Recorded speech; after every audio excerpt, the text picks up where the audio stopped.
Good morning friends. ನಿಮ್ಮೆಲ್ರಿಗೂ ಸ್ನೇಹಲೋಕ ಕನ್ನಡ ಚಾನೆಲ್ಗೆ ಆತ್ಮೀಯವಾದ ಸ್ವಾಗತ. ನೀವು ನನ್ನ ಹಿಂದಿನ ವ್ಲಾಗನ್ನು ನೋಡಿದರೆ ನಿಮಗೆ ಈಗಾಗಲೇ ಗೊತ್ತಾಗಿದೆ, ನಾವು ಕೊಲ್ಲೂರಿನ ಮೂಕಾಂಬಿಕೆ ದರ್ಶನವನ್ನು ಮಾಡಿ ಅಲ್ಲೇ ಉಳ್ಕೊಂಡ್ವಿ ಅಂತ ಹೇಳಿ. ಅಲ್ಲಿಂದ ಮತ್ತೆ ನಾವು ಹೊರಟಿದ್ದು ಮುರುಡೇಶ್ವರದ ಕಡೆಗೆ. ಹೋಗ್ತಾ ದಾರಿಯಲ್ಲಿ ಏನು ಕಾಣಿಸ್ತು ನನಗೆ ಅದೆಲ್ಲವನ್ನು ಕೂಡ ನಿಮಗೂ ತೋರಿಸೋದಕ್ಕೆ ಪ್ರಯತ್ನ ಪಟ್ಟಿದ್ದೀನಿ. ಈಗ ಮುರುಡೇಶ್ವರದ ಪ್ರಾರಂಭದ ಹಂತಕ್ಕೆ ಬಂದ್ವಿ. ಗೋಪುರವನ್ನು ದಾಟಿ ಮುಂದೆ ಹೋಗ್ತಾ ಇದ್ದೀವಿ. ಇಲ್ಲಿಗೆ ಬರ್ತಿದ್ದಂಗೆ ತುಂಬ ವೆದರ್ ತುಂಬ ಚೇಂಜ್ ಆದಂಗೆ ಅನಿಸುತ್ತೆ. ತುಂಬ ಸೆಕೆ ಪ್ರಾರಂಭ ಆಗುತ್ತೆ. ನೀವು ನೋಡ್ತಾ ಇರ್ಬೋದು, ಮುರುಡೇಶ್ವರದ ದೊಡ್ಡ ಗೋಪುರ ನಿಮಗೆ ಕಾಣಿಸ್ತಾ ಇದೆ ಮತ್ತು ದೊಡ್ಡ ಶಿವನ ವಿಗ್ರಹ ಕೂಡ ನಿಮಗೆ ಕಾಣಿಸ್ತಾ ಇದೆ.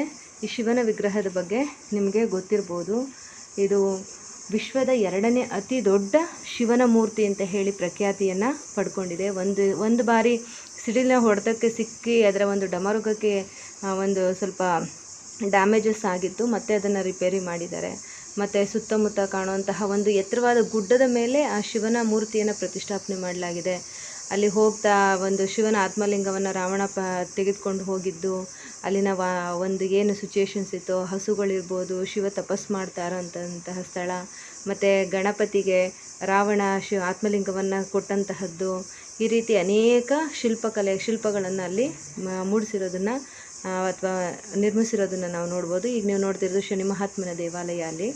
ಅಲ್ಲಿ ಒಂದು ಶ್ರೀಕೃಷ್ಣ ಮತ್ತು ಅರ್ಜುನ ಇರುವಂತಹ ಒಂದು ರಥದ ಒಂದು ವಿಗ್ರಹವನ್ನು ಕೂಡ ಅಲ್ಲಿ ಮಾಡಿದ್ದಾರೆ, ಸ್ಟ್ಯಾಚ್ಯೂಸ್ನ ಮಾಡಿದ್ದಾರೆ. ನೋಡಿ, ಸಮುದ್ರದ ವಿಹಂಗಮವಾದಂತಹ ದೃಶ್ಯ ಮನಸ್ಸಿಗೆ ಮುದವನ್ನು ಕೊಡುವ ರೀತಿಯಲ್ಲಿ ಇರೋದನ್ನು ಕಾಣ್ಬೋದು. ಅಲ್ಲಿ ಶಿವನ ಮುಂದೆ ದೊಡ್ಡ ಬಸವಣ್ಣನ ಮೂರ್ತಿಯನ್ನು ನಿರ್ಮಿಸಲಾಗಿದೆ. ಮತ್ತು ಈ ಗೋಪುರದ ಬಗ್ಗೆ ನಿಮಗೆಲ್ರಿಗೂ ಗೊತ್ತಿರಬಹುದು, ಇದು 20 ಅಂತಸ್ತುಗಳನ್ನು ಹೊಂದಿರುವಂತಹ ಸುಮಾರು 237.5 ಫೀಟ್ಗಳಷ್ಟು ಇರುವಂತಹ ಒಂದು ರಾಜಗೋಪುರ. ತುಂಬ ಪ್ರಖ್ಯಾತವಾದಂತಹ ಗೋಪುರ.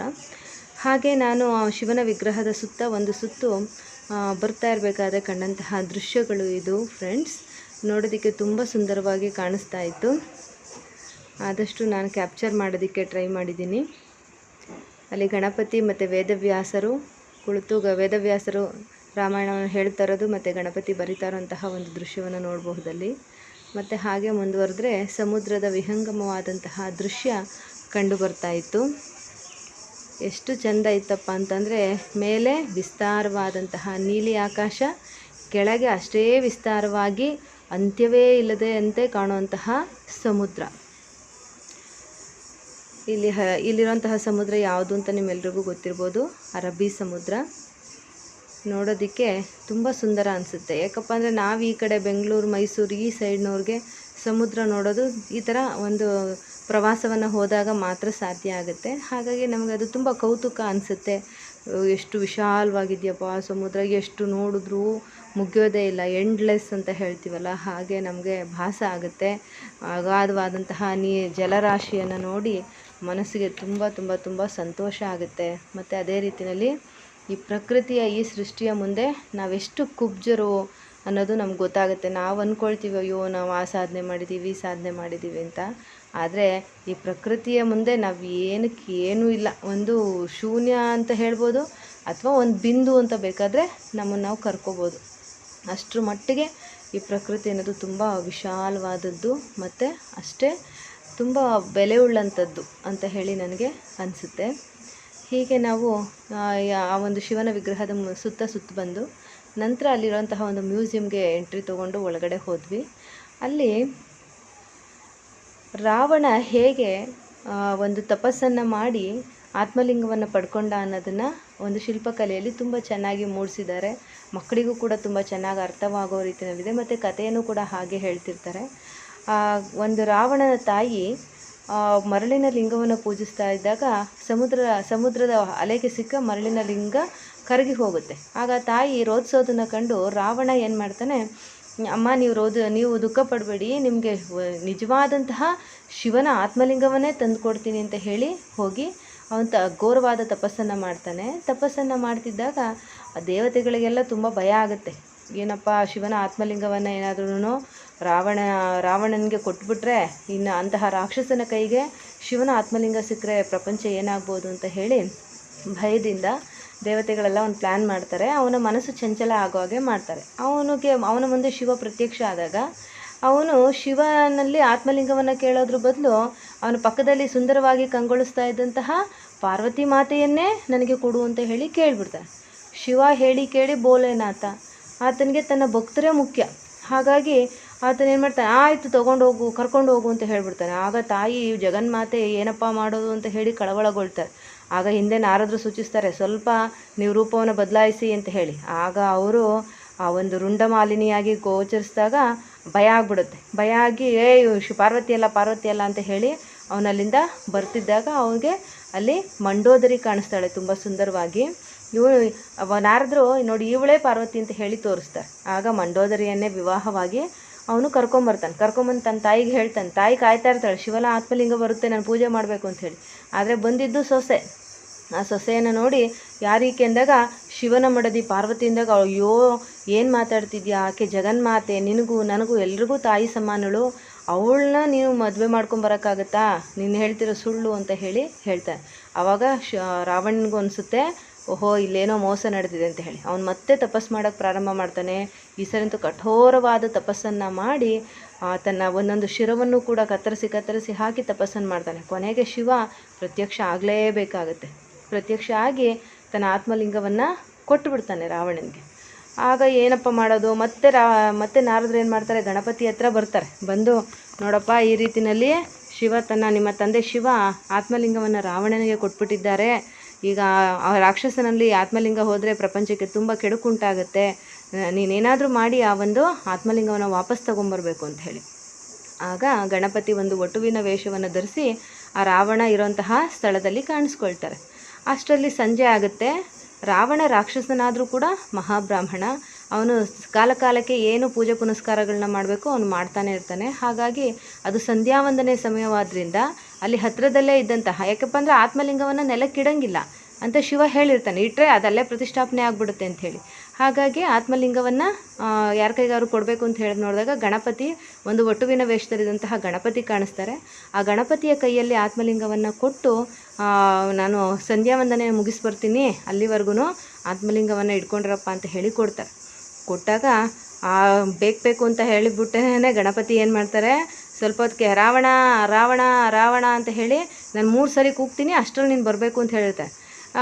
ಒಂದು ಏನು ಸಂಧ್ಯಾವಂದನೆ ಮಾಡ್ತಿದ್ದಾಗಲೇ ಹಿಂದಿಂದನೇ ರಾವಣ ರಾವಣ ರಾವಣ ಅಂತ ಹೇಳಿ ಕೂಗಿ ಶಿವಲಿಂಗವನ್ನು ಆತ್ಮಲಿಂಗವನ್ನು ಭೂಸ್ಪರ್ಶ ಮಾಡಿಸೇ ಬಿಡ್ತಾರೆ ಗಣಪತಿ. ಆಗ ರಾವಣನ ಕೋಪ ಬರುತ್ತೆ. ಕೋಪ ಬಂದು ಆ ಒಂದು ವಟುವಿನ ರೂಪದಿಂದ ಗಣೇಶನ ತಲೆಯ ಮೇಲೆ ಮೊಟಕ್ತಾನೆ. ಹಾಗಾಗಿ ಈಗಲೂ ಕೂಡ ನಾವು ಗೋಕರ್ಣಕ್ಕೆ ಹೋದರೆ ತಲೆ ಒಳಗಡೆ ಹೋಗಿರುವಂತಹ ಗಣಪತಿ ಮೂರ್ತಿಯನ್ನು ನೋಡ್ಬೋದು. ಆಮೇಲೆ ರಾವಣ ಏನು ಮಾಡ್ತಾನೆ, ಅಲ್ಲಿಂದ ಶಿವಲಿಂಗವನ್ನು ಆತ್ಮಲಿಂಗವನ್ನು ಕೀಳಬೇಕು ಅಂತ ಹೇಳಿ ಅದನ್ನು ಕೀಳೋದಕ್ಕೆ ಪ್ರಾರಂಭ ಮಾಡ್ತಾನೆ.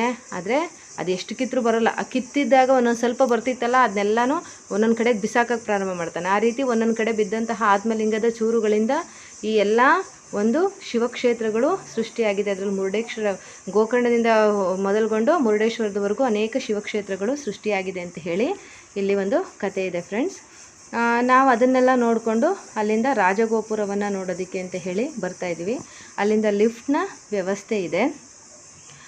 ರಾಜಗೋಪುರದ ಮೇಲಿಂದ ವಿಹಂಗಮವಾದಂತಹ ಒಂದು ಮುರುಡೇಶ್ವರದ ದೃಶ್ಯವನ್ನು ನಾವು ನೋಡಬಹುದು. ಮತ್ತು ಅಲ್ಲಿ ಅಷ್ಟು ಸೆಕೆ ಇದ್ದರೂ ಕೂಡ ರಾಜಗೋಪುರದ ಬಾಗಿಲ ಹತ್ರ ಬಂದುಬಿಟ್ರೆ ಎಷ್ಟು ತಣ್ಣನೆಯ ಗಾಳಿ ಬೀಸುತ್ತೆ ಅಂದರೆ, ಅಷ್ಟು ಒಂದು ಎಸಿನಲ್ಲಿ ನಿಂತ್ಕೊಂಡಿದ್ದೀವೇನೋ ಅನ್ನೋ ಮಟ್ಟಕ್ಕೆ ಆ ರೀತಿ ಗಾಳಿ ಬೀಸುತ್ತೆ.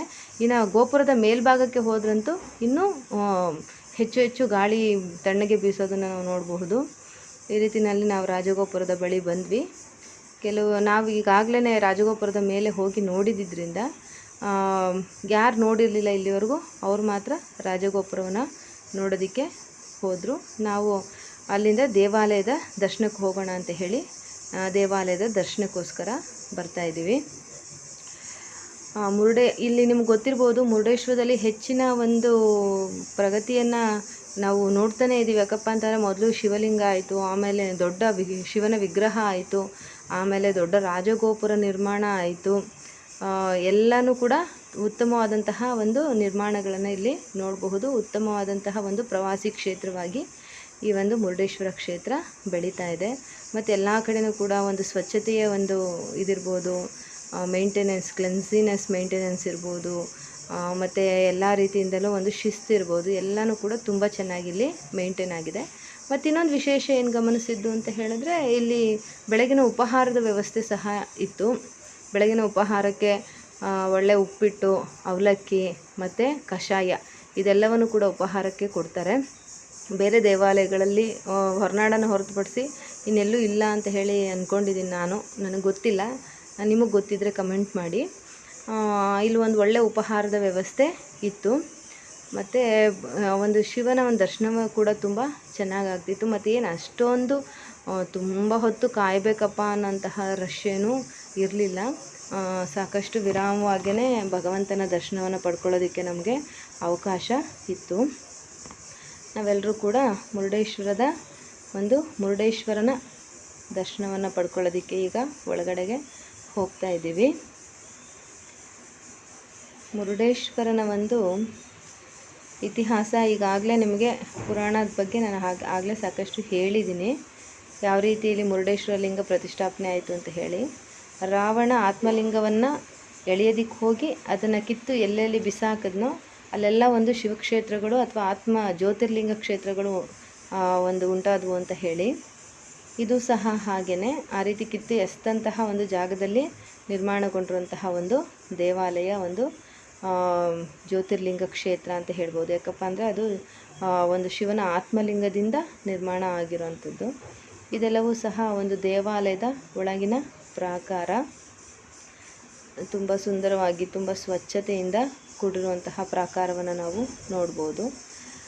ನಾವೀಗ ಬರ್ತಾನೆ ದಾರಿನಲ್ಲೇ ಎಲ್ಲ ತಿಂಡಿಯನ್ನು ತಿನ್ಕೊಂಡು ಬಂದ್ಬಿಟ್ಟಿದ್ವಿ. ನಮಗಿಲ್ಲಿ ಉಪಹಾರದ ವ್ಯವಸ್ಥೆ ಇದೆ ಅಂತ ಹೇಳಿ ಗೊತ್ತಿರಲಿಲ್ಲ, ಹಾಗಾಗಿ ನಾವೇನು ಹೋಗಲಿಲ್ಲ. ಆದರೆ ನನ್ನ ಹಸ್ಬೆಂಡು ಮತ್ತು ನನ್ನ ತಂಗಿಯವರ ಹಸ್ಬೆಂಡ್ ಅವರೆಲ್ಲನೂ ಆಯಿತು ಉಪಹಾರದ ವ್ಯವಸ್ಥೆ ಇದೆ, ಹೋಗಿ ತಿನ್ಕೊಂಡು ಬರ್ತೀವಿ ಅಂತ ಹೇಳಿ ಹೋಗಿದ್ದಾರೆ. ಅಲ್ಲ ಹಾಗಾಗಿ ಅವರು ತಿಂಡಿಯನ್ನು ತಿಂತಿದ್ದಾರೆ. ಅಲ್ಲಿಂದ ಮುರುಡೇಶ್ವರ ದರ್ಶನವನ್ನೆಲ್ಲ ಮುಗಿಸ್ಕೊಂಡು ನಾವು ಮುಂದಕ್ಕೆ ಹೊರಟ್ವಿ. ಮುಂದಕ್ಕೆ ನಾವು ಉಡುಪಿಯ ಕಡೆಗೆ ಹೋಗಬೇಕಾದ್ರೆ ಇದೊಂದು ಸುಂದರವಾದಂತಹ ಬೀಚನ್ನು ನೀವು ನೋಡ್ತಿರಬಹುದು ಫ್ರೆಂಡ್ಸ್. ಇದು ನಾನು ಇಲ್ಲಿ ಇಷ್ಟು ವರ್ಷದಲ್ಲಿ ನಾನು ಪ್ರಯಾಣ ಮಾಡಿದರೂ ಕೂಡ ಈ ಬೀಚ್ಗೆ ನಾನು ಹೋಗಿರಲಿಲ್ಲ. ಇದು ಮರವಂತೆ ಬೀಚ್. ಇದ್ರ ವಿಶೇಷತೆ ಏನಪ್ಪ ಅಂತಂದರೆ, ಒಂದು ಕಡೆ ಅರಬ್ಬಿ ಸಮುದ್ರ ಇದ್ದರೆ ಮತ್ತೊಂದು ಕಡೆ ಸೌಪರ್ಣಿಕಾ ನದಿ ಹರಿತಾ ಇದೆ. ನೋಡೋದಕ್ಕೆ ಎಷ್ಟು ಸುಂದರವಾಗಿ ಮನಮೋಹಕವಾಗಿದೆ ಅಂತ ಹೇಳಿದ್ರೆ, ನಿಜವಾಗ್ಲೂ ನಾವು ಬೇರೆ ದೇಶದಲ್ಲೆಲ್ಲ ತುಂಬ ಸುಂದರವಾಗಿದೆ, ಅಲ್ಲೂ ಆ ದೇಶಕ್ಕೆ ಹೋಗಬೇಕು ಈ ದೇಶಕ್ಕೆ ಹೋಗಬೇಕು ಅಂದ್ಕೊಳ್ತೀವಿ. ಆದರೆ ನಮ್ಮ ದೇಶದಲ್ಲೇ ಇರುವಂತಹ ಇಂತಹ ಒಂದು ಸುಂದರವಾದಂತಹ ಪ್ರದೇಶಗಳನ್ನ ನಾವೆಷ್ಟೋ ನೋಡೇ ಇರೋದಿಲ್ಲ. ತುಂಬ ಅಂದರೆ ತುಂಬ ಸುಂದರವಾದಂತಹ ಒಂದು ಬೀಚ್ ಇದು ಅಂತ ಹೇಳ್ಬೋದು. ಅಲ್ಲಲ್ಲೇ ಸಮುದ್ರದ ಕಿನಾರೆಯಲ್ಲಿ ಅಲ್ಲಲ್ಲೇ ಈ ರೀತಿ ಕಲ್ಲಿನ ಒಂದು ಇದನ್ನು ನಿರ್ಮಾಣ ಮಾಡಿದ್ದಾರೆ, ಸೇತುವೆಗಳ ರೀತಿಯಲ್ಲಿ. ನಾವು ಮುಂದಕ್ಕೆ ಹೋಗಿ ಅಲ್ಲಿ ಸಮುದ್ರವನ್ನು ಹತ್ತಿರದಿಂದ ನೋಡ್ಬೋದು, ಮತ್ತು ಎಲ್ಲರೂ ಫೋಟೋಸ್ ತೆಕ್ಕೊಳ್ತಿರೋದನ್ನು ನೋಡ್ಬೋದು. ವಿಡಿಯೋ ಶೂಟಿಂಗ್ ಎಲ್ಲ ನಡೀತಾ ಇತ್ತು. ಮತ್ತು ಅದೊಂದು ರೀತಿ ವಿಶೇಷವಾದಂತಹ ಒಂದು ಅನುಭವ ಅಂತ ಹೇಳ್ಬೋದು. ನೋಡಿ, ಅಲ್ಲಿ ನಿಮ್ಮ ಮುಂದೆ ತೋರಿಸ್ತಾ ಇದ್ದೀನಿ. ಆ ರೀತಿಯಲ್ಲಿ ಮುಂದೆ ಸಮುದ್ರದ ಕಿನಾರೆ ಉದ್ದಕ್ಕೂ ಕೂಡ ಈ ರೀತಿ ಒಂದೊಂದು 200 ಮೀಟ್ರು ಅಥವಾ ಒಂದು 500 ಮೀಟ್ರು ದೂರಕ್ಕೆ ಒಂದೊಂದು ಈ ರೀತಿಯಲ್ಲಿ ಸೇತುವೆ ಥರ ಮುಂದೆ ಕಲ್ಲನ್ನು ಆ ಥರ ನಿರ್ಮಾಣ ಮಾಡಿದ್ದಾರೆ. ಇದು ಬಹುಶಃ ಪ್ರಕೃತಿ ದತ್ತವಾಗಿದ್ದದ್ದಲ್ಲ, ಮನುಷ್ಯ ನಿರ್ಮಾಣವೇ ಅಂತ ಹೇಳಿ ನನಗನ್ಸುತ್ತೆ. ನೋಡಿ, ಯಾರೂ ಇಳಿಲಿಲ್ಲ ಕಾರ್ನಿಂದ. ನಾನು ಮತ್ತು ನನ್ನ ಹಸ್ಬೆಂಡ್ ಇಬ್ಬರೇ ಇಳಿದು ಹೋಗಿ ಈ ಒಂದು ದೃಶ್ಯವನ್ನು ನಾವು ಶೂಟ್ ಮಾಡಿಕೊಂಡು ಮತ್ತು ನಾವು ಕೂಡ ಅಲ್ಲಿ ಫೋಟೋನ ತೆಕ್ಕೊಂಡು ಬಂದ್ವಿ. ಆ ದಿನ ನಮ್ಮ ಒಂದು ವೆಡ್ಡಿಂಗ್ ಆ್ಯನಿವರ್ಸರಿ ಕೂಡ ಇತ್ತು. ಅದೆಲ್ಲ ಕೂಡ ತುಂಬ ನೋಡೋದಕ್ಕಂತೂ ತುಂಬ ಚೆನ್ನಾಗಿತ್ತು. ಒಂದೊಂದು ಅಲೆ ಬಂದು ಬಡ್ದಾಗಲೂ ಕೂಡ ತುಂಬ ಚೆನ್ನಾಗಿ ಕಾಣಿಸ್ತಿತ್ತು. ಮತ್ತು ಆ ಬಂಡೆಗಳ ಮೇಲೆಲ್ಲ ಏಡಿಕಾಯಿಗಳು ಓಡಾಡ್ತಾ ಇದ್ವು. ಝೂಮ್ ಮಾಡಿ ಅದನ್ನು ಒಂದು ತೋರ್ಸೋದಕ್ಕೆ ಪ್ರಯತ್ನ ಪಟ್ಟಿದ್ದೀನಿ. ಅದೆಷ್ಟು ಸ್ಪಷ್ಟವಾಗಿ ಕಾಣಿಸ್ತಿದ್ಯೋ ನನಗೆ ಗೊತ್ತಿಲ್ಲ. ಹೀಗೆ ಆ ಮರವಂತೆ ಬೀಚ್ ಅಂತೂ ನಂಗೆ ತುಂಬ ಇಷ್ಟ ಆಯಿತು. ಅಲೆಗಳು ಬಂದು ಬಡಿಯುವಂಥದ್ದು, ಒಂದು ಹಾಲಿನಂತಹ ನೀರು ಚೆಲ್ಲುವಂಥದ್ದು, ಇದೆಲ್ಲ ಕೂಡ ನೋಡೋದಕ್ಕೆ ತುಂಬ ಮನಸ್ಸಿಗೆ ಮುದವನ್ನು ಕೊಡುವಂತಿತ್ತು. ಮೇಲೆ ಅಷ್ಟು ಬಿಸಿಲು ಬರ್ತಾ ಇದ್ದರೂ ಸಹ ಮತ್ತಷ್ಟು ಸಮಯ ಅಲ್ಲೇ ನಿಂತಿರೋಣ, ನೋಡೋಣ ಅದನ್ನು ಅಂತ ಹೇಳಿ ಅನಿಸ್ತಿತ್ತು. ನೀವು ಯಾರಾದರೂ ಇಲ್ಲಿವರೆಗೂ ಮರವಂತೆ ಬೀಚ್ಗೆ ಹೋಗಿರಲಿಲ್ಲ ಅಂದರೆ ಖಂಡಿತ ಹೋಗಿ, ತುಂಬ ಸುಂದರವಾದಂತಹ ಬೀಚ್ ಅದು. ಮತ್ತು ಅಲ್ಲಿಂದ ಹೊರಟು ನಾವು ಬಂದು ತಲುಪಿದ್ದು ಆನೆಗುಡ್ಡೆ ಗಣಪತಿ ದೇವಾಲಯವನ್ನು. ಆನೆಗುಡ್ಡೆ ಗಣಪತಿ ದೇವಾಲಯದ ಬಗ್ಗೆ ನೀವು ಸಾಮಾನ್ಯವಾಗಿ ನಮ್ಮ ಒಂದು ಬೆಂಗಳೂರು ಸೈಡ್ನವರು, ಮೈಸೂರು ಸೈಡ್ನವ್ರು ಎಲ್ಲರೂ ಕೂಡ ಎಲ್ಲ ಒಂದು ತೀರ್ಥಕ್ಷೇತ್ರಗಳಿಗೂ ಹೋಗೇ ಇರ್ತೀರ. ನೀವೆಲ್ಲ ಹೇಳ್ತಿರ್ಬೋದು, ಯಾಕೆ ನೀವು ಟೂರ್ ಅಂತಿಲ್ಲ ಅಥವಾ ಪ್ರವಾಸ ಅಂತಿಲ್ಲ, ತೀರ್ಥಕ್ಷೇತ್ರ ಅಂತಿಲ್ಲ. ಹೌದು, ಇದು ಟೂರು ಅಲ್ಲ, ಪ್ರವಾಸ ಅಂತ ಹೇಳೋದಕ್ಕಿಂತನೂ ಇವೆಲ್ಲನೂ ಕೂಡ ಪುಣ್ಯಕ್ಷೇತ್ರಗಳು. ಇವುಗಳನ್ನ ತೀರ್ಥಕ್ಷೇತ್ರ ಯಾತ್ರೆ ಅಂತ ಹೇಳಿನೇ ನಾವು ಕರಿಬೇಕು. ನಾವಲ್ಲಿ ಎಂಜಾಯ್ ಮಾಡೋದಕ್ಕೆ ಅಂತ ಹೋಗಿರಲ್ಲ, ಬದಲಾಗಿ ಭಗವಂತನ ಒಂದು ದರ್ಶನಕ್ಕೆ, ಆಶೀರ್ವಾದ ಪಡ್ಕೊಳ್ಳೋದಕ್ಕೆ ಅಂತ ಹೇಳಿ ಹೋಗಿರ್ತೀವಲ್ವಾ, ಅದಕ್ಕೋಸ್ಕರ. ಇಲ್ಲಿ ಕುಂಬಾಸಿರುವಂತಹ ಆನೆಗುಡ್ಡೆ ಗಣಪತಿ ದೇವಾಲಯನೂ ಅಷ್ಟೇ. ಇಲ್ಲಿ ಯಾವುದೇ ರೀತಿ ವಿಶೇಷವಾದ ಕ್ಯೂ ಇರಲ್ಲ. ನಾವಿನ್ನೂ ಬಾಗಿಲಿಗೆ ಹೋಗ್ತಿದ್ದಂಗೆ ಭಗವಂತನ ದರ್ಶನ ನಮಗೆ ಸಿಕ್ಕೇ ಬಿಡುತ್ತೆ. ಮತ್ತು ಭಗವಂತ ಅಷ್ಟೇ, ಯಾವುದೇ ರೀತಿ ಅಲಂಕಾರ ಇಲ್ದಲೇ ನಮಗೆ ದರ್ಶನವನ್ನು ಕೊಟ್ಬಿಟ್ರು.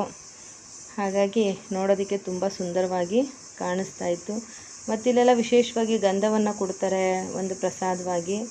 ಅದೆಲ್ಲನೂ ಕೂಡ ತುಂಬ ಮನಸ್ಸಿಗೆ ಮುದವನ್ನು ಕೊಡುತ್ತೆ. ಮತ್ತು ಇಲ್ಲಿ ಹೆಚ್ಚಿನದಾಗಿ ಹೂಗಳನ್ನು ಬಳಸೋದಕ್ಕಿಂತನೂ ಹೊಂಬಾಳೆಯನ್ನು ಪೂಜೆಗೆ ವಿಶೇಷವಾಗಿ ಬಳಸೋದನ್ನು ನಾವು ನೋಡಬಹುದು. ಈ ರೀತಿಯಲ್ಲಿ ನಾವು ಒಳಗಡೆ ಹೋಗಿ ಒಂದು ಗಣಪನ ದರ್ಶನವನ್ನು ಮಾಡ್ಕೊಂಡ್ವಿ. ಮತ್ತು ಪ್ರಾಂಗಣವೂ ಕೂಡ ತುಂಬ ಸ್ವಚ್ಛವಾಗಿರುತ್ತೆ. ಮತ್ತು ಅಲ್ಲಿ ಊಟದ ವ್ಯವಸ್ಥೆನೂ ಅಷ್ಟೇ ತುಂಬ ಚೆನ್ನಾಗಿರೋದನ್ನು ನೋಡಬಹುದು. ಅಲ್ಲಿಂದ ನಾವು ಮಲ್ಪೆ ಬೀಚ್ ಕಡೆಗೆ ಹೋಗಬೇಕು ಅಂತ ಹೇಳಿ ಅಂದ್ಕೊಳ್ತಿದ್ವಿ. ಇಲ್ಲಿ ನಾವು ಒಂದು ಆನೆಗುಡ್ಡೆ ಗಣಪತಿ ಒಂದು ಕ್ಷೇತ್ರದಲ್ಲೇ ಇದ್ದಂತಹ ಒಂದು ಶಿವಪಾರ್ವತಿಯರ ಒಂದು ವಿಗ್ರಹವನ್ನು ಅಲ್ಲಿ ರೆಡಿ ಮಾಡಿದರು. ಅದನ್ನು ನನ್ನ ತಂಗಿಯ ಮಗನಿಗೆ ಹೇಳಿದೆ, ನೋಡಪ್ಪ ಅದನ್ನು ಸ್ವಲ್ಪ ಶೂಟ್ ಮಾಡ್ಕೊಮ್ಮ ಅಂಥೇಳಿ ನಾನು ಆ ರೀತಿ ಶೂಟ್ ಮಾಡಿದ್ದೇನೆ. ಅಲ್ಲಿಂದ ಹೊರಟು ನಾವು ಸಾಮಾನ್ಯವಾಗಿ ಆನೆಗುಡ್ಡೆ ಗಣಪತಿಗೆ ಹೋದರೆ ಆನೆಗುಡ್ಡೆ ಗಣಪತಿಯನ್ನು ನೋಡಿಕೊಂಡು ಎಲ್ಲರೂ ಬಂದುಬಿಡ್ತಾರೆ. ಆದರೆ ಅಲ್ಲಿಂದ ಸ್ವಲ್ಪ ಮೆಟ್ಲುಗಳನ್ನು ಇಳಿದು ಕೆಳಗಡೆಗೆ ಬಂದರೆ ಅಲ್ಲಿ ನಮಗೆ ಹರಿಹರನ ಒಂದು ದರ್ಶನ ಸಿಗುತ್ತೆ.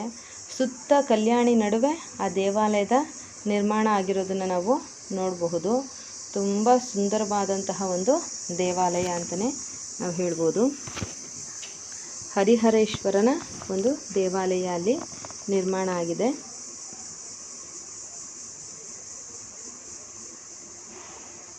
ಹೀಗೆ ಒಂದು ಬೆಟ್ಟದ ರೀತಿಯಲ್ಲಿದೆ. ಈಗ ಬೆಟ್ಟದ ಮೇಲೆ ಆನೆಗುಡ್ಡೆ ಗಣಪತಿ ಇದೆ, ಒಂದು ಗುಡ್ಡದ ಮೇಲೆ. ಆ ಗುಡ್ಡವನ್ನು ಇಳಿದು ಕೆಳಗಡೆ ಬಂದಾಗ ನಮಗೆ ಹರಿಹರೇಶ್ವರ ದೇವಾಲಯ ನಮಗೆ ಸಿಗುತ್ತೆ. ಮೆಟ್ಲುಗಳಂತೂ ತುಂಬ ಎತ್ತರವಾದ ಮೆಟ್ಲುಗಳು. ಕಾಲು ನೋವು, ಮಂಡಿ ನೋವು ಇರೋರೆಲ್ಲ ಹತ್ತೋದು ಇಳಿಯೋದು ತುಂಬ ಕಷ್ಟ ಅಂತಲೇ ಹೇಳ್ಬೋದು. ಆ ರೀತಿ ಇತ್ತದು. ಈಗ ದೇವಾಲಯದ ಹತ್ತಿರಕ್ಕೆ ಬಂದ್ವಿ, ಇಳ್ಕೊಂಡು ಬರ್ತಾ ಇದ್ದೀವಿ.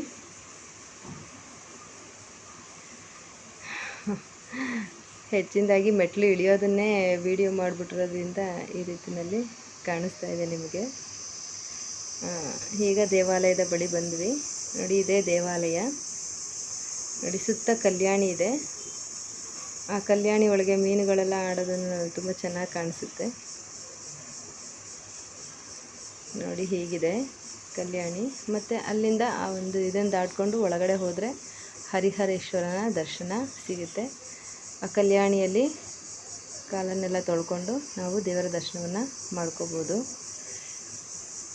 ಈ ರೀತಿಯಾಗಿ ದೇವಾಲಯ ತುಂಬ ಒಂದು ಬೆಟ್ಟದ ತಪ್ಪಲಿನಲ್ಲಿರುವಂತಹ ದೇವಾಲಯವಾಗಿ ತುಂಬ ಸುಂದರವಾಗಿ ಕಂಗೊಳಿಸುತ್ತೆ. ತುಂಬ ಚೆನ್ನಾಗಿ ಕಾಣುತ್ತೆ.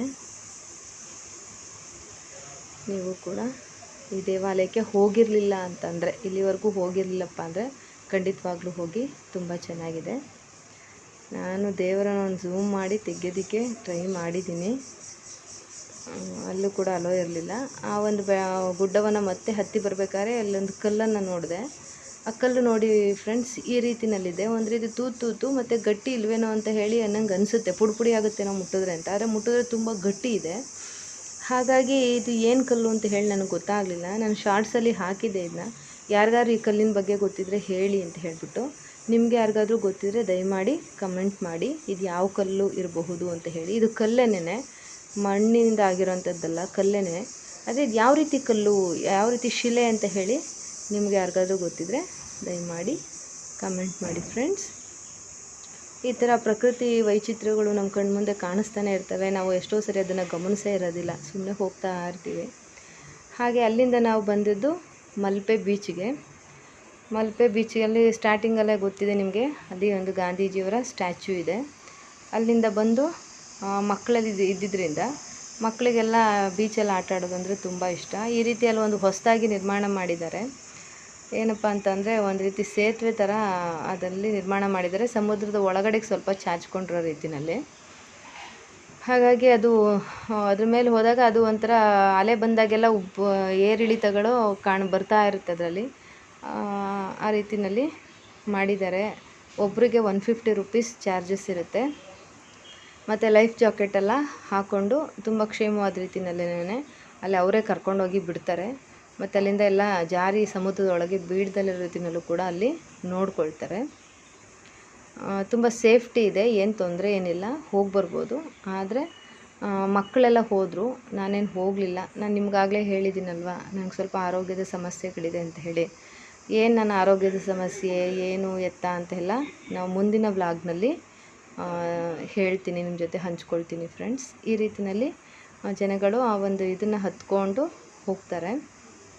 ಹೋಗ್ಬೇಕಾದ್ರೆ ಅಲೆಗಳು ಬರುತ್ತಲ್ಲ, ಅಲೆಗಳು ಬಂದಾಗ ಅದು ಈ ರೀತಿ ಮೇಲೂ ಕೆಳಗೂ ಆಗುತ್ತೆ, ಬೀಳಂಗಾಗುತ್ತೆ, ಬಿದ್ದೋಗ್ತೀವೇನೋ ಅನಿಸುತ್ತೆ. ಅಲ್ಲೆಲ್ಲ ಒಂದು ಏನು ಕೋಲ್ಗಳ ಥರ ಇದೆ, ಅವೇನು ನಮಗೆ ಸಪೋರ್ಟ್ ಮಾಡೋದಿಲ್ಲ, ಅವು ಕೂಡ ಅಳ್ಳಾಡುತ್ತವೆ. ಹಾಗಾಗಿ ಸ್ವಲ್ಪ ಆಗಲ್ಲಪ್ಪ ಅನಿಸೋಂಥವ್ರು ಹೋಗದೇ ಇದ್ರೇ ಬೆಸ್ಟು. ಆನಂತರ ಸಮುದ್ರದಲ್ಲೆಲ್ಲ ಸಾಮಾನ್ಯವಾಗಿ ಜನಗಳು ಆಟವನ್ನು ಆಡ್ತಾಯಿದ್ದಾರೆ. ಸಮುದ್ರ ಸ್ನಾನ ಎಲ್ಲ ಗೊತ್ತಲ್ವ ಫ್ರೆಂಡ್ಸ್, ವರ್ಷಕ್ಕೆ 1 ಬಾರಿನಾದ್ರೂ ಸಮುದ್ರ ಸ್ನಾನ ಮಾಡೋದು ಆರೋಗ್ಯಕ್ಕೆ ತುಂಬ ಒಳ್ಳೆಯದು. ಸಮುದ್ರ ಸ್ನಾನ ಮಾಡಬೇಕು. ಯಾಕಪ್ಪ ಅಂದರೆ ನಮ್ಮಲ್ಲಿದ್ದ ಇರೋಂತಹ ನೆಗೆಟಿವ್ ಎನರ್ಜಿ ಏನಿರುತ್ತೆ ಅದನ್ನೆಲ್ಲವನ್ನು ಕೂಡ ಸಮುದ್ರದ ಉಪ್ಪು ನೀರು ತೊಡೆದು ಹಾಕುತ್ತೆ. ಹಾಗಾಗಿ ವರ್ಷಕ್ಕೆ 1 ಬಾರಿ ಆದ್ರೂ ಸಮುದ್ರ ಸ್ನಾನವನ್ನು ಮಾಡಬೇಕು. ಆ ನೆಗೆಟಿವ್ ಎನರ್ಜಿ ಹೋಗುತ್ತೆ ಅನ್ನೋದ್ರ ಜೊತೆಗೆ ಚರ್ಮದ ಕಾಯಿಲೆಗಳಿಗೂ ಕೂಡ ಇದು ಪರಿಹಾರ ಅಂತ ಹೇಳ್ಬೋದು. ಎಲ್ಲ ಚರ್ಮದ ಕಾಯಿಲೆಗಳನ್ನ ತೆಗೆದುಹಾಕುತ್ತೆ. ನಮ್ಮಲ್ಲೇನು ಸಂಗ್ರಹ ಆಗಿರುತ್ತೆ ನೆಗೆಟಿವಿಟಿ ಅದನ್ನೆಲ್ಲವನ್ನು ತೆಗೆದುಹಾಕುತ್ತೆ. ಹಾಗಾಗಿ ವರ್ಷಕ್ಕೆ 1 ಬಾರಿ ಆದ್ರೂ ಸಮುದ್ರ ಸ್ನಾನವನ್ನು ಮಾಡಲೇಬೇಕು. ಮಾಡಿದ್ರೆ ತುಂಬ ಒಳ್ಳೆಯದು. ಹಾಗಾಗಿ ಮಕ್ಕಳು, ನಾವು ಎಲ್ಲರೂ ಕೂಡ, ನಾನು ತುಂಬ ಮುಂದೆ ಹೋಗಲಿಲ್ಲ, ನನಗೆ ಕೆಳಗಡೆ ಕೂರೋದಕ್ಕೆಲ್ಲ ಆಗಲ್ಲ, ಮತ್ತು ತುಂಬ ಅಲೆಗಳು ಬಂದರೆ ಅದನ್ನು ಕೂಡ ತಡ್ಕೊಳ್ಳೋದಕ್ಕೆ ಕಷ್ಟ ಆಗುತ್ತೆ. ಇಲ್ಲಿ ನೋಡಿ ತನಿಷ್ಕ ಅರ್ಥ ನಮ್ಮ ಲತಾ, ನನ್ನ ತಂಗಿ ಹೆಸರು ಲತಾ ಅಂತ ಹೇಳಿ, ಅವರು ಮಗಳನ್ನು ಕೂರಿಸ್ಕೊಂಡು ಅಲ್ಲೇ ಕೂತ್ಬಿಟ್ಟಿದ್ದಾರೆ. ಮಗಳನ್ನು ಸಮುದ್ರದಲ್ಲಿ ಆಟ ಆಡಿಸ್ಬೇಕು ಅಂತ ಹೇಳಿ. ಆ ಮಗುನೂ ಅಷ್ಟೇ ಆ ಬಕೆಟ್ನಲ್ಲೆಲ್ಲ ಮರಳು ಹಾಕ್ಕೊಂಡು ತುಂಬ ಚೆನ್ನಾಗಿ ಒಂದು ಇದು ಕಪ್ಪೆಗೂಡೆಲ್ಲ ಮಾಡಿಸಿ ಆಟ ಎಲ್ಲ ಆಡಿಸಿದ್ವಿ. ಮಗು ತುಂಬ ಖುಷಿ ಪಡ್ತು. ಮತ್ತು ನನ್ನ ಮಗಳು, ನನ್ನ ತಂಗಿಯವ್ರ ಹಸ್ಬೆಂಡು ಮತ್ತು ನನ್ನ ತಮ್ಮನ ಮಿಸ್ಸಸ್ಸು, ಅವ್ರ ಮಗ ಎಲ್ಲರೂ ಕೂಡ ಸಮುದ್ರದೊಳಗಡೆ ಹೋಗಿ ಆಟವನ್ನು ಆಡ್ತಾಯಿದ್ದಾರೆ. ಎಲ್ಲರೂ ಕೂಡ ತುಂಬ ಎಂಜಾಯ್ ಮಾಡಿದ್ರು. ನಾನು ಕೂಡ ಅವರೆಲ್ಲ ಆಟ ಆಡೋದನ್ನು ನೋಡಿ ನಾನು ಕೂಡ ತುಂಬ ಖುಷಿಪಟ್ಟೆ. ನಾನೆಲ್ಲ ಮೊದಲು ಎಲ್ಲ ಸಮುದ್ರಕ್ಕೆ, ಅಂದರೆ ನನ್ನ ಆರೋಗ್ಯ ತುಂಬ ಚೆನ್ನಾಗಿದ್ದಾಗೆಲ್ಲ ಸಮುದ್ರಕ್ಕೆ ಹೋದರೆ ತುಂಬ ಹೊತ್ತು ಸಮುದ್ರದಲ್ಲಿ ಆಟ ಆಡ್ತಾಯಿದ್ದೆ. ತುಂಬ ಒಳ್ಳೆ ಮುಂದಕ್ಕೆಲ್ಲ ಹೋಗಿ ಆಟ ಆಡ್ತಿದ್ದೆ. ಆದರೆ ಈಗ ಏನು ಮಾಡೋದು, ಈಗ ನನ್ನ ಕೈನಲ್ಲಿ ಆಗ್ತಾಯಿಲ್ಲ. ಹಾಗಾಗಿ ನಾನು ಹೆಚ್ಚು ಮುಂದೆ ಹೋಗಲಿಲ್ಲ. ಒಂದು ಮೊಣಕಾಲಷ್ಟುದ ಹೋಗಿ ಸುಮ್ಮನೆ ಸಮುದ್ರಕ್ಕೆ ನಾನು ಬಂದಿದ್ದೆ ಅನ್ನೋ ರೀತಿಯಲ್ಲಿ ಹೋದೆ. ಅದೇ ಸಮುದ್ರ ಸ್ನಾನ ಮಾಡಬೇಕು ಅನ್ನೋ ಒಂದು ಉದ್ದೇಶದಿಂದ ಸ್ವಲ್ಪ ಅಲೆಗಳು ಬಂದಾಗ ಆ ನೀರನ್ನೆಲ್ಲ ಮೈಗೆಲ್ಲ ಫುಲ್ಲು ನೀರಿಗೆಲ್ಲ ಮಾಡಿಕೊಂಡು ಎಲ್ಲ ಇದು ಮಾಡ್ಕೊಂಡು ಬಂದೆ. ಆಮೇಲೆ ಈ ಒಂದು ಸೇತುವೆ ಏನಿತ್ತು ಅದನ್ನು ಹೋಗ್ತೀವಿ ನಾವು ಆ ಸೇತುವೆ ಮೇಲೆ ಅಂಥೇಳಿ ನನ್ನ ಮಗಳು, ನನ್ನ ತಮ್ಮನ ಮಿಸ್ಸಸ್ಸು ಮತ್ತು ನನ್ನ ತಂಗಿ ಮಗ ತೇಜಸ್ವಿ ಎಲ್ಲರೂ ಕೂಡ ಹೋದರು. ಅವ್ರಿಗೆ ನಾನು ಹೇಳಿದ್ದೆ, ಹೋಗಪ್ಪ ಹೆಂಗಿರುತ್ತದು ನಿಮಗೆ ಎಕ್ಸ್ಪೀರಿಯೆನ್ಸು, ಅದನ್ನು ಏನು ಮಾಡಿ ಶೂಟ್ ಮಾಡ್ಕೊಂಬನ್ನಿ ಅಂತ ಹೇಳಿಬಿಟ್ಟು ವೀಡಿಯೋ ಮಾಡ್ಕೊಂಬನ್ನಿ ಅಂತ ಹೇಳಿದ್ದೆ. ಅವನು ವೀಡಿಯೋ ಮಾಡಿದ್ದಾನೆ ಪಾಪ. ಯಾಕೆಂದರೆ ಅದು ಹಳ್ಳ ಆಡ್ತಿರುತ್ತೆ, ಹಳ್ಳ ಆಡ್ತಿದ್ದಾಗ ವೀಡಿಯೋ ಮಾಡೋದು ಕಷ್ಟ ಅಲ್ವಾ. ಹಾಗಾಗಿ ನನಗೂ ಆಮೇಲೆ ಕೊಟ್ಟು ಕಳಿಸಿದ್ಮೇಲೆ ಭಯ ಆಯಿತು, ಹಳ್ಳ ಆಡ್ಬಿಟ್ಟು ಎಲ್ಲಿ ಸಮುದ್ರಕ್ಕೆ ಹಾಕಿ ಬಂದ್ಬಿಡ್ತಾನೋ ಮೊಬೈಲ್ನ ಅಂತ ಹೇಳಿ. ಹಾಗೇನೂ ಮಾಡಲಿಲ್ಲ ಅವನು ಪಾಪ, ತುಂಬ ಕೇರ್ಫುಲ್ಲಾಗಿ ಒಂದೆಲ್ಲ ವೀಡಿಯೋ ಬಂದಿದ್ದಾನೆ ನೋಡಿ. ಈ ರೀತಿನಲ್ಲಿ ಅದ್ರ ಮೇಲೆ ನಡ್ಕೊಂಡು ಹೋಗೋ ಅಂಥದ್ದು. ಅಲೆಗಳು ಬರ್ತಿರುತ್ತಲ್ಲ, ಅಲೆಗಳು ಬಂದಾಗ ಅದು ತುಂಬ ಹಳ್ಳ ಆಡುತ್ತೆ. ಅಂದರೆ ಸ್ವಲ್ಪ ಮಕ್ಕಳಂಥವ್ರು, ಸ್ವಲ್ಪ ಎನರ್ಜೆಟಿಕ್ ಆಗಿರೋಂಥವ್ರು ಹೋದರೆ ಹೋಗ್ಬೋದು, ಇದನ್ನ ಎಕ್ಸ್ಪೀರಿಯೆನ್ಸ್ ಮಾಡ್ಬೋದು. ತೀರಾ ಏನೋ ಸ್ವಲ್ಪ ಹೆಲ್ತ್ ಇಶ್ಯೂಸ್ ಎಲ್ಲ ಇರೋಂಥವ್ರು ಹೋಗದೇ ಇದ್ರೇ ಒಳ್ಳೆಯದು ಅಂತ ಹೇಳಿ ಅನಿಸುತ್ತೆ ನನಗೆ. ನೋಡಿ ಬರ್ತಾ ಇದ್ದಾರೆ ನನ್ನ ತಮ್ಮ ಮಿಸ್ಸಸ್, ಅವ್ರ ಹೆಸರು ರಮ್ಯಾ ಅಂತ. ನನ್ನ ತಮ್ಮನ ಮಿಸ್ಸಸ್ ಹೆಸರು ರಮ್ಯಾ, ನನ್ನ ಮಗಳು ವರ್ಷ ಬರ್ತಾ ಇದ್ದಾರೆ. ಅದನ್ನು ಇವನು ನಿಂತ್ಕೊಂಡು ವೀಡಿಯೋ ಮಾಡ್ತಾ ಇದ್ದಾನೆ ನಮ್ಮ ತೇಜಸ್ವಿ. ಮತ್ತು ಎಲ್ಲ ಸಮುದ್ರದಲ್ಲಿ ಆಟ ಆಡ್ತಿರೋದು ಎಲ್ಲನೂ ಕೂಡ ವೀಡಿಯೋ ಮಾಡಿದ್ದಾನೆ. ತುಂಬ ಚೆನ್ನಾಗಿ ಮಾಡ್ಕೊಂಬಂದಿದ್ದಾನೆ ಪಾಪ. ಈ ರೀತಿನಲ್ಲಿರುತ್ತೆ. ಆದರೆ ಅಲ್ಲಾಡಿದಾಗ ಬಿದ್ದರೂ ಅಲ್ಲೇ ಬೀಳೋ ಅಂಥ ಚಾನ್ಸಸ್ ಇರುತ್ತೆ, ಹೊರಗಡೆ ಬೀಳೋ ಚಾನ್ಸಸ್ ಇರೋಲ್ಲ. ಆದರೂ ಗ್ರಹಚಾರ ಏನು ಅಂತ ಹೇಳೋಕ್ಕಾಗಲ್ಲ. ಅದಕ್ಕೋಸ್ಕರನೇ ಅವರು ಲೈಫ್ ಜಾಕೆಟ್ಸ್ ಎಲ್ಲ ಹಾಕ್ಸಿರ್ತಾರೆ ನೋಡಿ, ಅಕಸ್ಮಾತ್ ನೀರಿಗೆ ಬಿದ್ದೋದ್ರೂ ಮುಳುಗಬಾರ್ದು ಅಂತ. ಯಾಕೆಂದರೆ ಅಲೆಗಳು ಇದೇ ರೀತಿನಲ್ಲಿ ಬರುತ್ತೆ ಅಂತ ಹೇಳಿ ನಾವೇನು ಹೇಳೋಕ್ಕಾಗಲ್ವಲ್ಲ. ಒಂದೊಂದು ಸರಿ ಎಕ್ಸ್ಪೆಕ್ಟೇ ಮಾಡ್ದಲೇ ರೀತಿಯಲ್ಲಿ ದೊಡ್ಡ ಅಲೆಗಳು ಬಂದುಬಿಡ್ಬೋದು. ಈ ಸುನಾಮಿ ಬಂದಾಗ ಯಾರಿಗೆ ಗೊತ್ತಿತ್ತು ಆ ಥರ ಅಷ್ಟು ದೊಡ್ಡ ಅಲೆಗಳು ಬಂದು ಊರೂರನ್ನೇ ಮುಳುಗಿಸುತ್ತೆ ಅಂತ ಹೇಳಿ. ಹಾಗಾಗಿ ಪ್ರಕೃತಿ ತುಂಬ ವಿಚಿತ್ರವಾದಂಥದ್ದು. ಅದರ ಒಂದು ಒಡಲಲ್ಲಿ ಏನು ನಡೀತಿದೆ ಅನ್ನೋದು ನಮಗೆ ಗೊತ್ತೇ ಆಗಲ್ಲ. ಬೆಟ್ಟ ಶಾಂತವಾಗಿ ನಿಂತಿರುತ್ತೆ, ಒಂದ್ಸರಿ ಲಾವಾರಸವನ್ನೇ ಕಾರ್ಬಿಡ್ಬೋದು, ಅಥವಾ ಭೂಕಂಪನನೇ ಉಂಟಾಗ್ಬಿಡ್ಬೋದು, ಅಥವಾ ಸಮುದ್ರದೊಳಗೆ ಸುನಾಮಿನೇ ಬಂದುಬಿಡ್ಬೋದು. ಏನು ಅಂತ ಹೇಳಿ